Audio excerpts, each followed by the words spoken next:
Welcome, everyone, to another episode of Entrepreneur Mind Speak. I'm Lauren with Creme de Mint, a branding and packaging design agency, and I'm here with my co-host. Hi, my name is Natalie. I'm the founder of Cloud Create, a web development agency based in Tampa, Florida. And today I would like to welcome Lucas Schmidt. Thank you so much for being here today.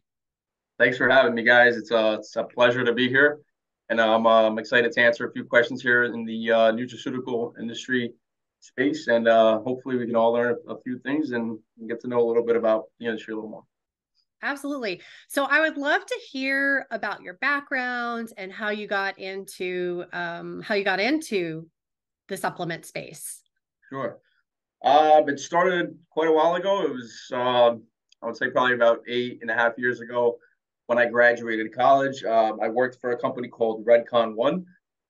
It's a very familiar company in the industry. They're quite at the top right now. They're quite the one of the largest, I would say.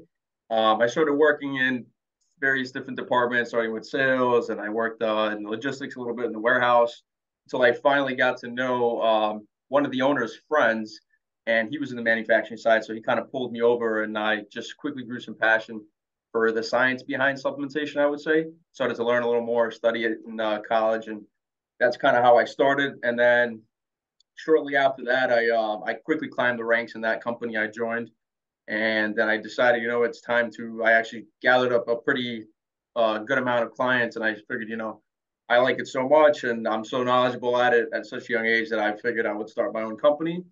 I did that. It did very well for I would say about 2.5 years until I found myself in a position where I couldn't service my clients at the rate that they were growing.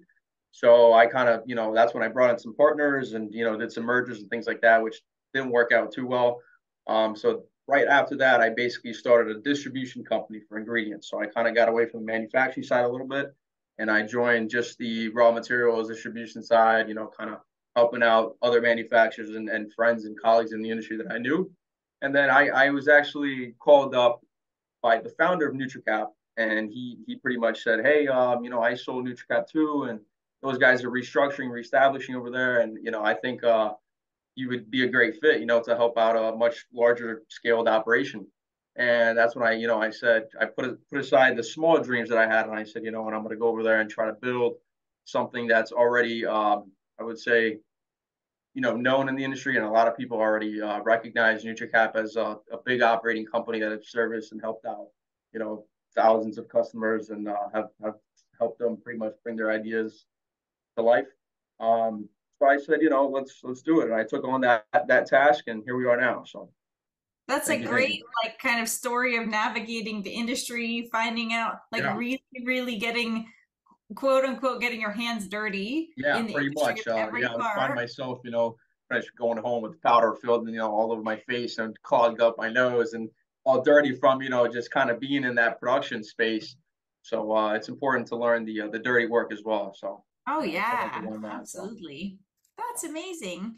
And that probably gives you an edge in this aspect as far as entrepreneurs, they come to you or they come to your company, obviously, and they want to get started. And let's say sure. you have somebody, they don't really have much experience.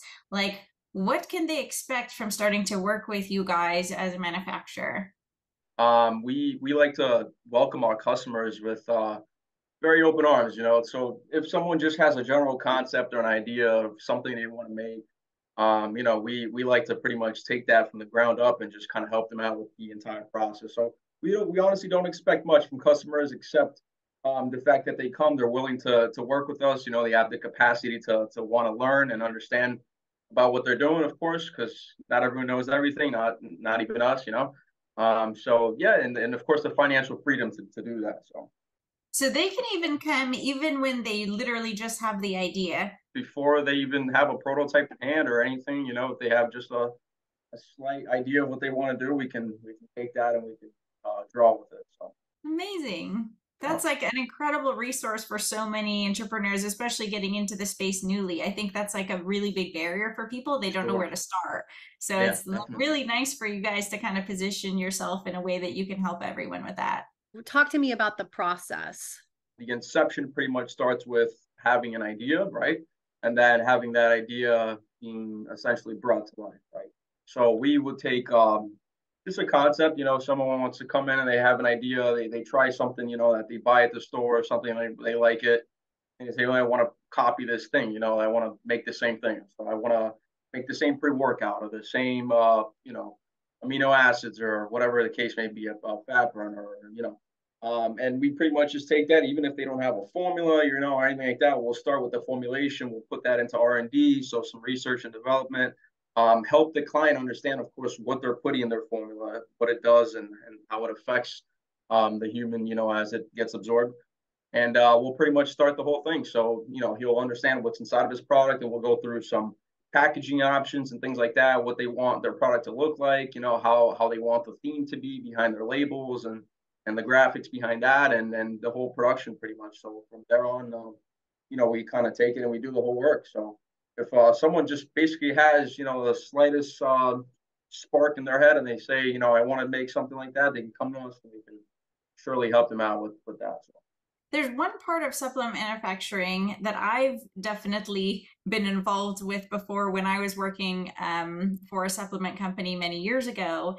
And this is like claims and labeling and regulations and all this kind of stuff. Are you able to help your customers with that as well, where you can kind of guide them on what isn't allowed to be said when it comes to not only their labels, but their marketing too? That's very important. And we do over here at NutriCap have our own department which handles that. So they're in charge of all that. They're constantly learning and studying about the FDA on all the moves that they make, of course, because it's ever changing. There's always small little things that are being changed or adjusted. We do that, and expect every manufacturer out there in the industry to pay close attention on that. So. Yeah, that's great. Especially because like startups might not necessarily have the budget to hire someone full time to That's stay on right. top of everything. So that's That's right. great that you help new customers with that. That's right. That's right. Yep. Talk to us a little bit about the quality control measures in the supplement industry in regards to safety and effectiveness of supplements. It's basically just making sure that everything that you buy, receive, take, send out, everything in between in production is always following a specific and very rigid protocol. Just like the previous question we kind of taken from that is the FDA obviously requires you to do a whole lot as a manufacturer, because it is very important that what everybody takes and consumes is good for them, right? Or is at least safe. The QC protocol is actually a very long process, but we would start with, the materials that we buy, so that we source, so we'll kind of procure that. We'll have our procurement team get with the suppliers on all the COAs and things like that. And most suppliers should have all that documentation nice and ready for you as soon as you ask for it. If not, it could take them up to a couple of days to do it. But they should get back to you very quickly on that, because that's important. But we do verify it in various different ways. So, like I mentioned, our procurement team will find that supplier. They kind of narrow down a bunch of suppliers based on the qualification process that we have here. So we'll pretty much just kind of review it by credibility, those kinds of things. And then we'll ask for all their paperwork. And then once we do get that, some of them we'll kind of take in-house here as well. And we'll also test it ourselves to verify and kind of double check that all those things are conformed and they're all industry standard and quality controlled. And then that'll go through an FTIR or something, and we'll pretty much take that stuff and test it for, the heavy metals, is the assay, the micro, the physical characteristics of it. So is it a botanical, is it a flavor? So there's various different things that come into play on that end. And we do test finished product for HPLC, which is high performance liquid chromatography. We'll test it for if the customer, a lot of customers will want it the whole panel, so we'll do just a full test on every single panel. That's a little bit more costly, but it's very I would say it's concrete, so that's I would say what we consider the last phase of testing, and which we consider a very clean product. There are several things that you talked about just now, and I want to pull it apart a little bit. So talk to me about, you mentioned something about a high performance. What was that you said? So that's an HPLC. Basically, it's a high performance liquid chromatography. It separate if you put it in the machine, it separates each compound, so it'll test it for its purity. And that's basically the most standard that we'll do on a finished product. You were talking about how you select suppliers for raw materials. What would you say is important to look for when you're looking for these suppliers? I would definitely say there's a couple steps into finding a good supplier, and number one would be if that supplier will not hesitate whatsoever to give you any information that you ask them, right? So if you have any questions about what they're making, the color of the powder, the smell of it, if it's odorless, if it's tasteless, if it's just the basic stuff, they should have all that ready for you to go. And then, as you dive into some of the more complicated stuff, they should also be able to provide all the documentation necessary for their ingredient that they're selling very quickly. So if they didn't have a batch that was tested not too long ago, then it turns out that they're not the best and they don't purchase a lot or very frequently. So it could mean that a lot of their stuff has a lower shelf life. Just a lot of things that you have to pay attention on is basically all stated on all the paperwork that they do. So all the COAs and things like that, and you could ask for all the standardization testing that they do. So basically, just being able to trust that their stuff is reliable based on the documentation things that they provide. So you mentioned documentation. You mentioned this the COA, that is the certificates of analysis. Can you tell people what exactly that means? Like, what is that showing so that those who are on the podcast, if they aren't familiar with it, what? So a COA would be a long list of kind of a very scientific document that you would receive, which will tell you the statement of the ingredient that you're testing, right? So a COA would have things like would everything perform? Would it that means that if is everything clean? Is you'd have the assay of it, you'd have the micro, you would have heavy metal, the physical characteristic of it. So all of those things would come in a COA, and it's important that you have someone that actually has a background in that and go ahead and verify that. You talked a little bit about this earlier about the industry standards and regulations. Can you talk to us a little bit about good manufacturing practices and what that means for a company or a supplement company to have that certification? The GMP is very crucial in this industry. I would say it's probably the certification that means the most. It certifies that your facility is within good manufacturing practices, which simply states that you are following all the rules and guidelines that the FDA kind of requires you to do. And of course, there's a long laundry list of that, right? So starts from just general PPE, which would be, the hair nets, masks, gloves, things like that that you need just for the lab, lab coats, to pretty much everything from having things in the right order in the lab, having a sink where it needs to be. So there are a lot of factors that come into play with when getting audited for a GMP certification, and it takes a lot of time and attention to go ahead and pass that. So it's very crucial to have that, and I would say that every manufacturer should have that. So with the GMP certification, does the FDA come in and take a look, or is that when you're an FDA certified facility? Because I've heard of both, and I'm wondering, like, I think they're different, right? They are different. That's correct. So an FDA certification is a complete different thing than the GMP certifications. The FDA certification will be granted to you by the FDA. So that, and they will come in and they'll do some randomized like audits, or they'll come in and they'll inspect your facility or something like that, which is very common for that to happen. But the GMP certification is a complete different thing. So that's a whole audit that will be taking place by a different organization. So it'd be a third party, different from the FDA. Like, there's a couple of GMP certifications out there that you can receive from various different organizations. But yes, they are very different. The FDA is just more of a standard, kind of register your facility, give me your physical address, things like that, so you know that you're a real business. and that you're following those. They kind of want to know just specifically what you're making, what you're selling, what kind of service you're providing, things like that. And then the GMP would be a little more complex, and it'll come in and they'll actually inspect and make sure that everything that you're doing in there is in accordance to what the FDA expects you to do. So would you say that like one is better than the other, or do you think like they are both companies should just as have both? important. They're both equally just as important. And the FDA registration you absolutely need to have. There are some people getting away with not having a GMP certification. That's also against ethics, and it's against what the industry expects you to do.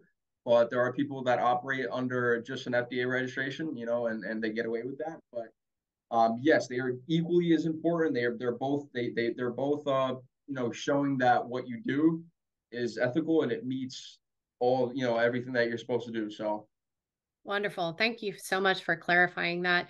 And let's talk a little bit about packaging. Like what kind of offerings do you have for like packaging materials, bottle types, enclosures, closure systems? Talk to me about that.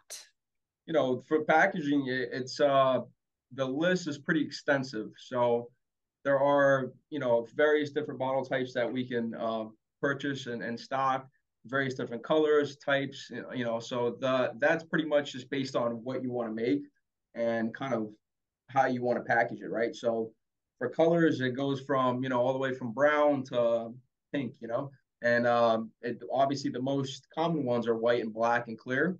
Those are the ones that we use the most, I would say, and the most standard what you would see on a shelf, pretty much.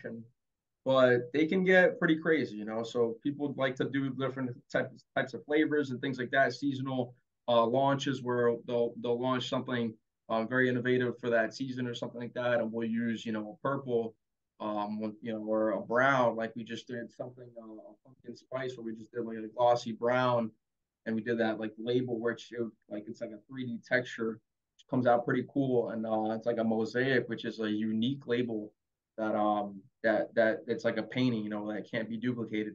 So yeah, it gets pretty fun and interesting, and you could be very creative, and there's lots of ways to do something fun when it comes to packaging, labeling, things like that. So if like a startup were to come to you and they wanted to start their product line, what is the minimum requirement, or does it depend on what it is? No. So over here at NutriCap, we have a minimum of 288. So a customer could come to us with, like I mentioned, just a quick concept, and from the inception, we'll kind of take that. And if they want to start with something as low as 288, we can do that for them. I know That it is varies amazing. from Much different lower than manufacturers. Yeah, it's something that it's a selling point for us over here. It's something that we're proud to say we do, because we help a lot of people that are initially, I would say, not that financially flexible, and we can take that and actually kind of help those guys get to the top level from, not having that that same advantage that some people might have financially.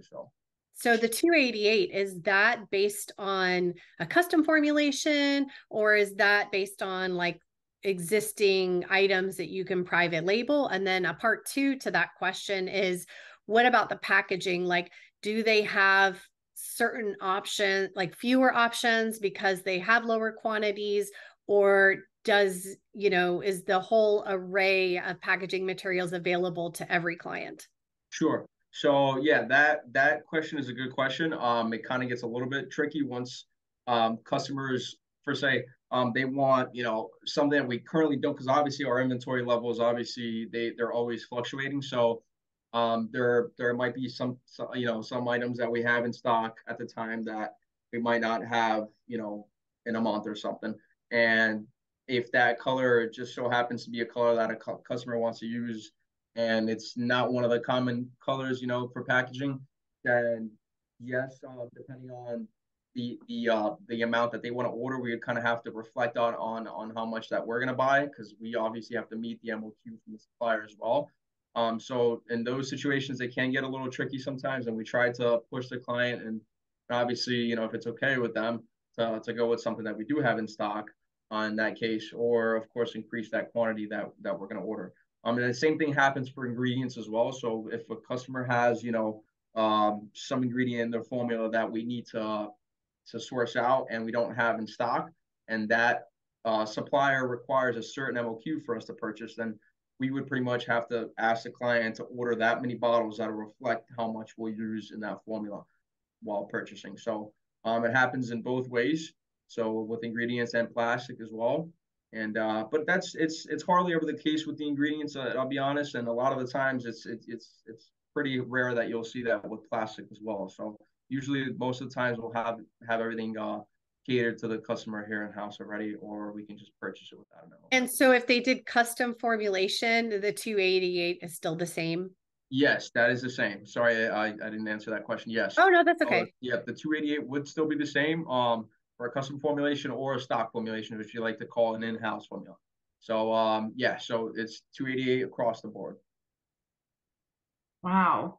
That is definitely very different than other manufacturers that I've talked to. Yes, it surely is. It's something exciting here over at NutraCap. So yeah, it's amazing that you get to like really help the little, I guess it's the benefit of being a big company like you guys are, where you have the ability to, maybe not have the biggest possible profit margin in the beginning, but you're growing with the company. That's right. That's right.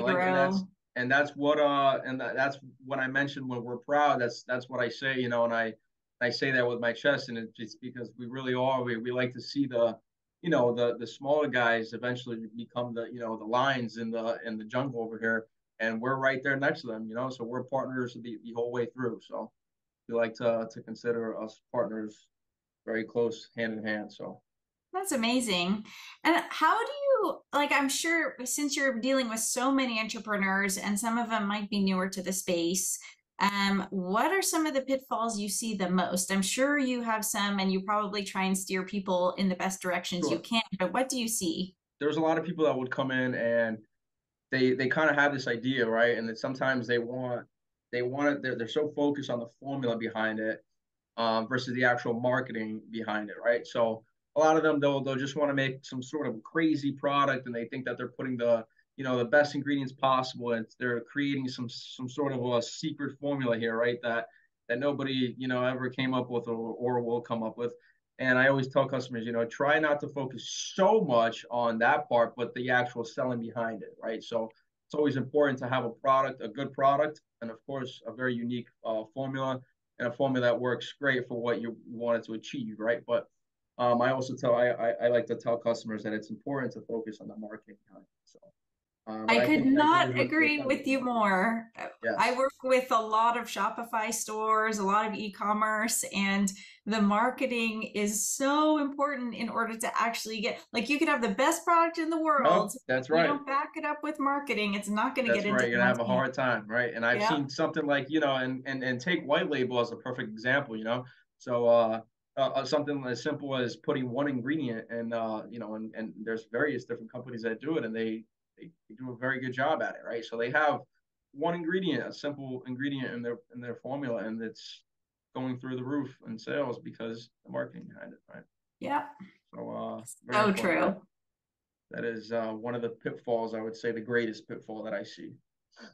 I see that a lot too. Like, clients will come to me and they'll be excited about a new product that they're planning to launch, and I'll ask them, like, what are your marketing channels? Sure. And they'll look at me like, marketing channels? Yeah, like, I haven't thought about that part, right? Like, really? Like, that's probably the first thing you should think about is, right, what are your marketing channels? How are you going to get this in front of people? How are you going to get people to buy this product? Pretty much, yeah. And if you're not thinking about that, then that's something that you need to think about. Sure, definitely. So what would you say is the number one question you get asked most by your clients? I would say that the number one question that people always want to know is their product being made in a facility that is qualified, right? So, everyone wants to come and tour the facility, and we have to schedule that. People want to know all of our certifications. We have to send that all to them, so USDA, organic, FDA, GMP, so halal, everything that we have, we like to bundle it all up and send it to them. It's important to have. So I would say that the number one serious question that you get asked is, are you qualified, right? Are you a lab that can make my stuff clean? Do you are you seeing any particular trends right now, like within the industry, maybe? Since you have like an insider perspective on it? Some industry trends right now. What I see a lot of are people shying away from artificial sweeteners. We're Sample Lab Innovation Center over here at NutriCap. We're making less and less samples of artificial flavoring when it comes to our powders. So I'm seeing the industry really make a huge shift to the more natural and clean, and more focus on the natural side of it. So Wow. shying away from the artificials, yeah, sweeteners and things. And so when you say like shying away from artificial sweeteners, are they doing things like monk fruit and stevia? There are a couple of ways to flavor your product naturally, of course. Stevia and monk fruit are two great options. We do use dalmatine as well, which we've started to do here not too long ago, and it's become a big hit. And what is that one? It's called dalmatine. It comes from a fruit, and it's very very good. And we found it to mask a lot of the vegan proteins and things like that. So it's a very interesting flavoring technique that we started doing here, and we're learning more and more about it, and flavor profiles and things that work really well with it. But it's something that we're exploring a lot of here right now. So And where is that fruit from? I'm not familiar. let me just pull that up here because I just started researching this, and I'll tell you a little bit about it. I'm so interested. Like when monk fruit first came out, I was super excited, and nobody was using it at the beginning because it was so Yes. cost So it prohibitive. comes from, I know it comes from Africa. I just want to know what region. So it's West Africa. It's called Katemfe. So it's a plant, right? So it's a varroid pathogen, and it's very interesting. It's a red fruit, and it comes from Africa, and it tastes really sweet. So it's got a very sweet taste to it, and you got to and all you need is a sprinkle of it, So you need a tad bit. You don't need a lot of it. It's not cheap, I will say, but it is worth it. So we're And finding out that it's a very good replacement for the stevia, because the stevia sometimes leaves you with that aftertaste, and a lot of yeah, customers. I don't like that advertised. How does it compare to monk fruit? It's pretty similar in regards to the sweetness level, I would say. Okay. It's kind of hard to describe, just kind of with words, but you got to try it. It's very sweet. I would say just like same sweetness level as monk fruit, with just a great aftertaste that you get. And what would you say is the best way for people to reach out to you? What's the best way for them to get in touch with you? Best way would be my email address. That's ls@nutracapusa.com. Well, thank you so much. You have No been a problem. wealth of information. This was super interesting. Is there anything else that you'd like to share that maybe we forgot to touch on? Any other tidbits info that would be helpful for people? Besides what we covered, I think it's just, the public, it's important to know, having a sense of direction on what you're doing, and then making sure that wherever you're making your products, they're highly qualified, and you can trust them. So What's Wonderful. your website, Lucas? That the way people website is can check. Okay, nutracapusa.com. perfect. Yes. It has a nice little video on there. I watched it It before does. here. It does. It's user friendly, and it provides plenty of helpful links and information there for everybody to go and see and learn a little bit. And of course, if they are interested, to reach out. Awesome. Absolutely. Thank you. Well, All thank you right, so guys. much, Lucas. We really appreciate your time today. That's it for another episode of Entrepreneur Mind Speak. I'm Lauren with Creme de Mint Design, and if you need a label design, I'm here to help. And Natalie, our co-host, can help with web development. And thank you so much again, Lucas. We look forward to continuing our partnership. Sure. Thanks, you guys. Appreciate it again, and have a good one, everyone. Thank You you. too. Bye Bye. bye.